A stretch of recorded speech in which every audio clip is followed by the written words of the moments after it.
नमस्कार दोस्तों, हमारे YouTube channel smart prep with me में आपका स्वागत है। मेरा नाम विनायक त्रिपाठी है। आज के इस वीडियो हम आपको बताने वाले हैं ग्राम न्यायालय के बारे में। दोस्तों, यहाँ ये समझने की ज़रूरत है कि हमें ग्राम न्यायालय की ज़रूरत ही क्यों पड़ी। क्यों हमें ग्राम न्यायालय, जब हमारे पास हाई कोर्ट थी, हमारे पास सुप्रीम कोर्ट है, हमारे पास जिला न्यायालय, सत्र न्यायालय, जब इतने न्यायालय मौजूद हैं तो हमें हाई कोर्ट, ये ग्राम न्यायालय की ज़रूरत ही क्यों पड़ गई। दोस्तों, इसको हम समझते हैं कि इसकी ज़रूरत क्यों पड़ी।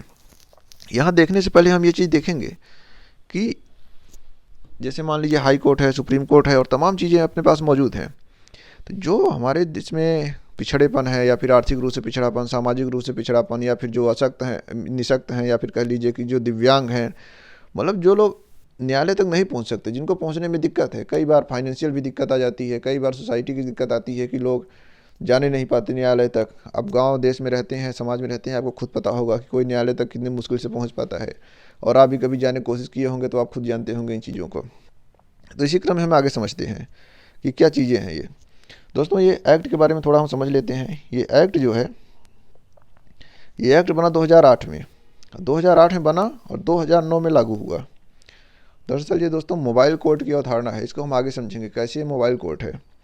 जब 2009 में लागू हुआ तो अब इसके लागू होने के पीछे कारण क्या थे, जैसे कि हमारे संविधान में प्रावधान इसके बारे में है कि नहीं है। दोस्तों, आर्टिकल 39 ये हमारे संविधान में प्रावधान है।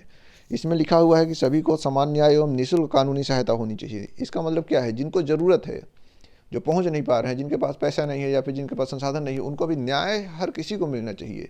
न्याय बहुत ही इंपॉर्टेंट फैक्टर है जीवन जिंदा रहने के लिए, गरिमामय जीवन के लिए, हर एक चीज़ के लिए न्याय की ज़रूरत सबसे ज़्यादा है। तो इसीलिए हमारे संविधान में इस चीज़ का प्रावधान है। अब दोस्तों आगे बढ़ते हैं।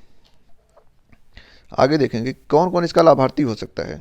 जैसे कि इसका जो सामाजिक रूप से कमज़ोर है, या फिर आर्थिक रूप से कमज़ोर है, या फिर किसी अक्षमता है कि वो चलने में फिरने में, या फिर कोई भी अक्षमता उसके अंदर है, तो ये सब चीज़ें हैं कि किस तरह की लोगों को ये लाभार्थी बन सकते हैं। अब जो आदमी सक्षम है, जो जा सकता है, वो सीधे न्यायालय पहुँचे, हाई कोर्ट पहुँचे, सुप्रीम कोर्ट पहुँचे, सत्र न्यायालय, जिला न्यायालय, इन जगहों पे पहुँचे और अपना बोले। लेकिन जो लोग पहुँच नहीं सकते, मतलब हर किसी को न्याय मिलना चाहिए, उसके लिए व्यवस्था की गई है।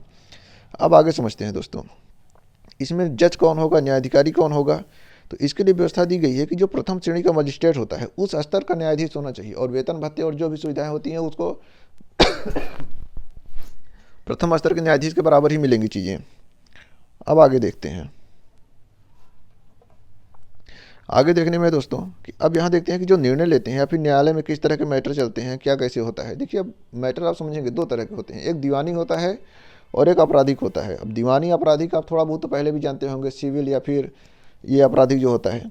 अब इसमें देखेंगे दोस्तों, जो दीवानी होता है इसमें आपसी समझौता या फिर जो ज़मीन जगह या फिर जो आपराधिक प्रवृत्ति की चीज़ें नहीं होती हैं उसको दीवानी में रखा जाता है। पैसे वैसे का जो मामला होता है, इन सब चीज़ों को दीवानी मुकदमे में रखा जाता है। तो ये इसमें ग्राम न्यायालय क्या करता है, इसको आपसी समझौते के तहत निपटाता है, या फिर समझौता करवाता है, सेटलमेंट करवाता है, ये सब करवाता है। अगर आपको अपील करनी है और आगे जाना है तो आप इसकी अपील कर सकते हैं जिला न्यायालय में। दोस्तों, जो हम आगे वीडियो बनाएंगे, चीज़ों को समझाएंगे, न्यायालय के बारे में हम अच्छी तरह से बताएंगे, तो वहाँ आपको सब कुछ बताएंगे। जिला न्यायालय क्या है, हाई कोर्ट क्या है, सुप्रीम कोर्ट क्या है, इन सब चीज़ों के बारे में बताएंगे। फिलहाल आप ग्राम न्यायालय के बारे में ध्यान दीजिए।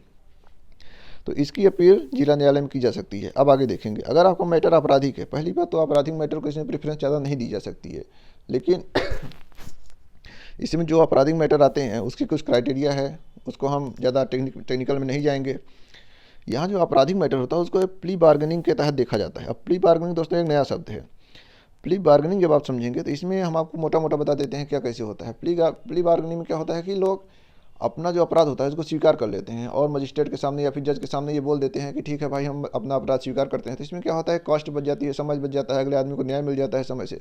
तो उनके ऊपर थोड़ा सा, एक तरह से मान लीजिए कि उनकी सज़ा को कम कर दिया जाता है, या फिर उनके ऊपर थोड़ा सद्भावना दिखाई जाती है क्योंकि उन्होंने स्वीकार कर लिया। क्योंकि न्यायालय का क्या काम है, जेल का क्या काम है, सुधार करना। अगर कोई आदमी सुधरने के लिए तैयार है तो उसमें लोग सपोर्ट करते हैं, उसमें सरकार, गवर्नमेंट या फिर हर चीज़ उसमें सपोर्ट करने की कोशिश करती है, अगर कोई सुधरने के लिए तैयार है तो इसी क्रम में दोस्तों ये चीज़ आप देख चुके हैं। अब आगे बढ़ते हैं।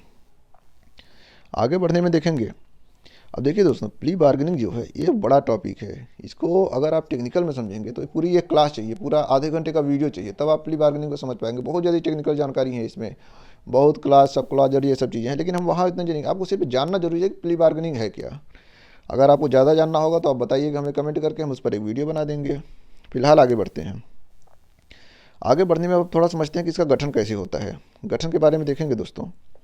जब आप गठन के बारे में जाएंगे तो यहाँ देखेंगे जो राज्य सरकार होती है वो गठन करती है। मतलब जो न्यायालय है, ये ग्राम न्यायालय, इसको राज्य सरकार देखती है, खर्चा पानी इसका कहाँ बनेगा, कैसे बनेगा, लेकिन उसमें हाई कोर्ट की सलाह इंक्लूड होती है, क्योंकि राज्य स्तर पर होते हैं और राज्य स्तर पर प्रशासन जो देखता है वो हाई कोर्ट देखता है।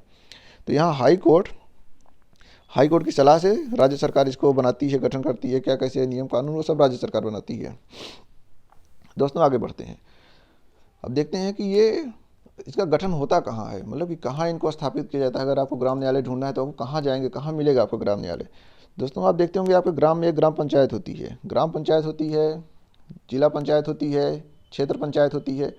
तो ये जो मध्यवर्ती स्तर का होता है वहीं पे इसको बनाया जाता है। कई बार कई जिला पंचायत को मिला के बना दिया जाता है, मतलब एक तरह से देखा जाता है कि आबादी कितनी है, क्या कैसा है, उसी हिसाब से मिला के बना दिया जाता है। तो इसको मध्यवर्ती स्तर पर बनाया जाता है। आप अपने ग्राम पंचायत में अंदर ढूंढना शुरू कर दीजिएगा कि हमारे ग्राम पंचायत में ग्राम न्यायालय कहाँ है। क्षेत्र स्तर पे आप जाइएगा, मध्यवर्ती स्तर पे आपको जरूर मिलेगी, अगर बनी होगी तब, क्योंकि ऑपरेशनल बहुत बार बनी है लेकिन ऑपरेशनल नहीं है। स्टेट गवर्नमेंट ज़्यादा इसमें ध्यान नहीं दे रही है। कई बार हाई कोर्ट इस पर अपना जोर लगाती है कि ये सरकारें इस पर ध्यान दें, लेकिन उतना ध्यान इस पर दे नहीं रही हैं सरकारें। फिलहाल आगे बढ़ते हैं। इसका जो हेडक्वार्टर होगा, मुख्यालय होगा, जो पंचायत का मुख्यालय होगा उस जगह पे, उसी मुख्यालय में इसका भी मुख्यालय होगा। देखिए दोस्तों, अब हम आपको बताए थे मोबाइल कोर्ट, अभी शुरू में बताए थे। तो मोबाइल कोर्ट यहाँ समझिए क्या है। मोबाइल कोर्ट दोस्तों एक तरह से आपके हाथ में मोबाइल होगा, तो मोबाइल का आप हिंदी समझिए क्या है। मोबाइल की हिंदी होती है चलायमान।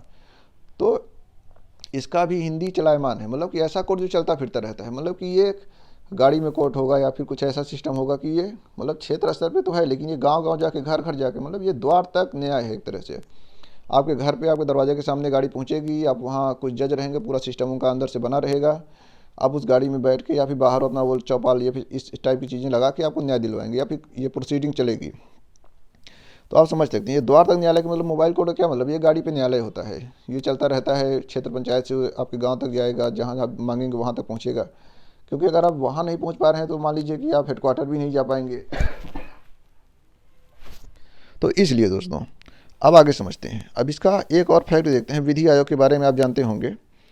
विधि आयोग क्या था कि 114वीं रिपोर्ट बनाया था, तो उसमें भी इसकी सिफारिश किया था कि ग्राम न्यायालयों को गठन होना चाहिए और राज्य सरकारों को इसमें सीरियस होना चाहिए। तो कुछ सेंट्रल गवर्नमेंट भी फंड देती है अपना बनाने के लिए, और राज्य सरकारें ज़्यादा सीरियस नहीं हैं, आप देख सकते हैं। क्योंकि हम ये समझते हैं कि हमारे व्यूवर्स जो देख रहे हैं उसमें 90% ऐसे होंगे जिन्होंने ग्राम न्यायालय का नाम नहीं सुना होगा। अगर सुना भी होगा तो उनके यहाँ ग्राम न्यायालय चलती नहीं होगी। फिलहाल आइए कुछ डेटा समझते हैं ग्राम न्यायालय के बारे में। ये डेटा दोस्तों जो आपके सामने है, यहाँ आप देखेंगे ये ग्राफ है और ये डेटा है। यहाँ ये है कि कितनी ग्राम न्यायालय नोटिफाइड हैं। यहाँ हम आपको थोड़ा बता देते हैं कितनी ग्राम न्यायालय नोटिफाइड है। अब देख रहे हैं नोटिफाइड में यहाँ पे मध्य प्रदेश में 89, राजस्थान ये सब होते हुए, यूपी में देखिए दोस्तों 113, मतलब 113 जो न्यायालय हैं ये नोटिफाइड हैं यूपी में। लेकिन ऑपरेशनल कितनी है अभी आगे हम दिखाएंगे। इस तरह से देखिए दोस्तों कितनी ज़्यादा, एक तरह से मान लीजिए कि तेलंगाना में 55, जम्मू कश्मीर में 20, और ये तमाम इतनी ज़्यादा नंबर है। टोटल मान लीजिए 476 है। लेकिन ऑपरेशनल कितनी है अब अगले वीडियो अपने फोटो में दिखाते हैं। यहाँ देखिए दोस्तों, आप देख सकते हैं किस तरह से इसमें मध्य प्रदेश में 89 है, केरला में 30 हैं। ग्राम न्यायालयों का गठन हुआ है। आप भी थोड़ा ध्यान देंगे, थोड़ा जान पहचान बनाएंगे, अपना ढूंढेंगे तो आपको मिल सकती है। अब देखते हैं दोस्तों ऑपरेशनल कितनी है। ऑपरेशनल मतलब कि इसमें चल कितनी रही है, तो उसका भी डेटा देखते हैं।